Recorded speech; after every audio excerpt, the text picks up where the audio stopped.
കേരള രാഷ്ട്രീയത്തിൽ ചില പ്രസംഗങ്ങൾ വെറും പ്രസംഗങ്ങളായി അവസാനിക്കുന്നില്ല.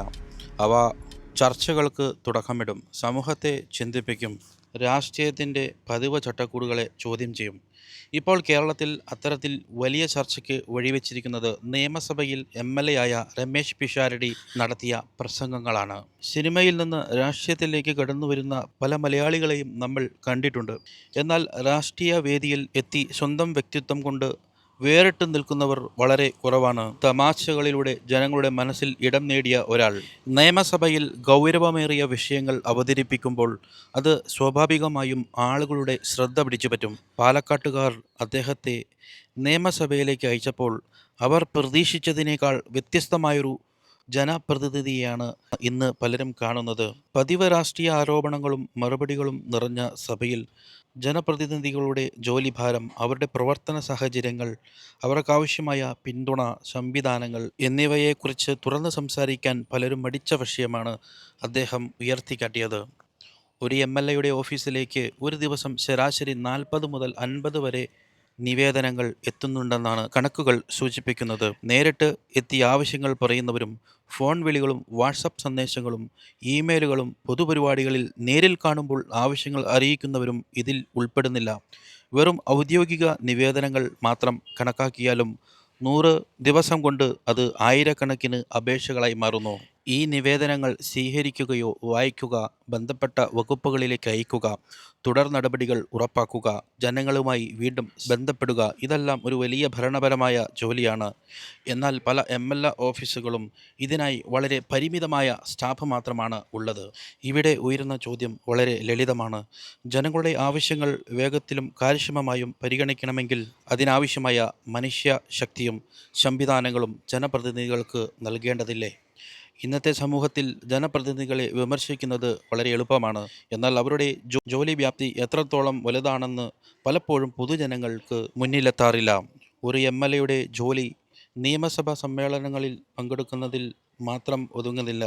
മണ്ഡലങ്ങളിലെ വിവാഹം, മരണാനന്തര ചടങ്ങുകൾ, ചികിത്സാ സഹായങ്ങൾ, സർക്കാർ ഓഫീസുകളിലെ ഇടപാടുകൾ, വികസന പദ്ധതികൾ, ദുരന്ത സമയങ്ങളിലെ അടിയന്തരമായ ഇടപെടലുകൾ തുടങ്ങിയ അനവധി ഉത്തരവാദിത്തങ്ങളാണ് അവരുടെ മുന്നിലുള്ളത്. അതിനാൽ ജനപ്രതിനിധികൾക്ക് ആവശ്യമായ പിന്തുണ നൽകണോ എന്ന ചർച്ച ഒരിക്കലും തെറ്റായ ഒന്നല്ല. അതേസമയം പൊതുപണം ചെലവഴിക്കുന്ന കാര്യത്തിൽ ഉത്തരവാദിത്വവും സുതാര്യതയും ഉറപ്പാക്കേണ്ടതുണ്ടെന്ന വാദവും അത്ര തന്നെ പ്രധാനമാണ്.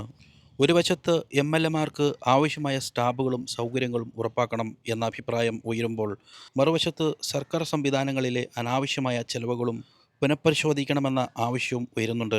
രാഷ്ട്രീയ നിയമങ്ങളിലെ പെൻഷൻ സംവിധാനങ്ങൾ, അനാവശ്യമായി വർദ്ധിപ്പിച്ച സ്റ്റാഫ് നിയമങ്ങൾ, അധിക ചെലവുകൾ എന്നിവയെക്കുറിച്ചുള്ള ചർച്ചകളും ഇതോടൊപ്പം തന്നെ മുന്നോട്ട് വരുന്നു.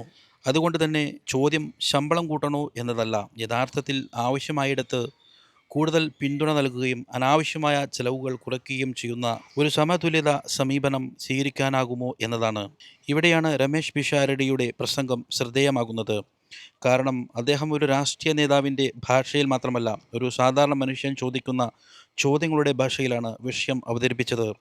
അതുകൊണ്ട് തന്നെ അദ്ദേഹത്തിൻ്റെ വാക്കുകൾ സോഷ്യൽ മീഡിയയിലും പൊതുസമൂഹങ്ങളിലും വലിയ ചർച്ചയായി മാറി.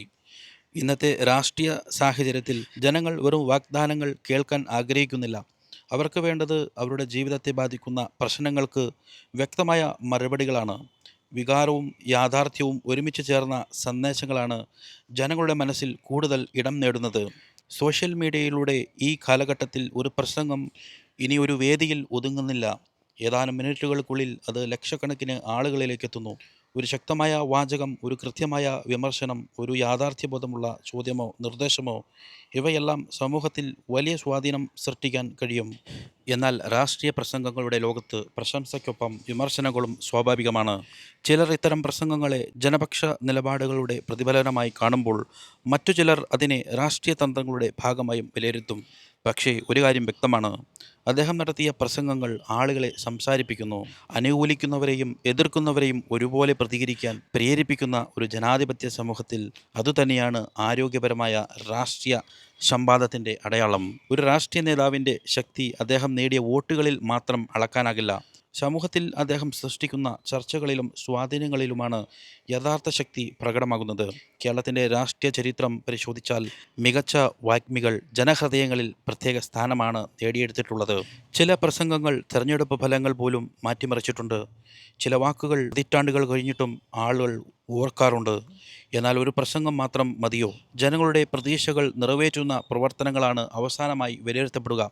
പ്രസംഗങ്ങൾ ജനങ്ങളുടെ പ്രതീക്ഷകൾക്കുയരാം, പക്ഷേ ആ പ്രതീക്ഷകൾ യാഥാർത്ഥ്യമാകുന്നത് പ്രവർത്തനങ്ങളിലൂടെയാണ്. അതുകൊണ്ട് തന്നെ ഇന്ന് ഉയരുന്ന ഏറ്റവും പ്രധാനപ്പെട്ട ചോദ്യം ഇതാണ്: ജനങ്ങളുടെ ഹൃദയത്തിൽ ഇടം നേടുന്ന പ്രസംഗങ്ങളാണോ രാഷ്ട്രീയ വിജയത്തിൻ്റെ ആദ്യപടി, അല്ലെങ്കിൽ ജനങ്ങളുടെ പ്രശ്നങ്ങൾക്ക് പരിഹാരം കാണുന്ന പ്രവർത്തനങ്ങളാണോ യഥാർത്ഥ വിജയത്തിൻ്റെ അടിത്തറ? ഈ ചോദ്യത്തിനുള്ള ഉത്തരം നൽകേണ്ടത് രാഷ്ട്രീയ നേതാക്കളല്ല, ജനങ്ങളാണ്. ഈ വിഷയത്തെക്കുറിച്ചുള്ള നിങ്ങളുടെ അഭിപ്രായം എന്താണ്? ജനപ്രതിനിധികൾക്ക് കൂടുതൽ സ്റ്റാഫും മെച്ചപ്പെട്ട സൗകര്യങ്ങളും നൽകണമോ, അതോ നിലവിലുള്ള സംവിധാനങ്ങൾ തന്നെ മതിയെന്നാണ് നിങ്ങൾ വിശ്വസിക്കുന്നത്? നിങ്ങളുടെ അഭിപ്രായം കമൻറ്റ് ബോക്സിൽ രേഖപ്പെടുത്തൂ. ഇത്തരത്തിലുള്ള കൂടുതൽ രാഷ്ട്രീയ വിശകലനങ്ങൾക്കും സമകാലിക വിഷയങ്ങൾക്കുമായി ചാനൽ സബ്സ്ക്രൈബ് ചെയ്യാനും ബെൽ ഐക്കൺ അമർത്താനും മറക്കരുത്. മറ്റൊരു വീഡിയോയുമായി വീണ്ടും കാണാം. താങ്ക്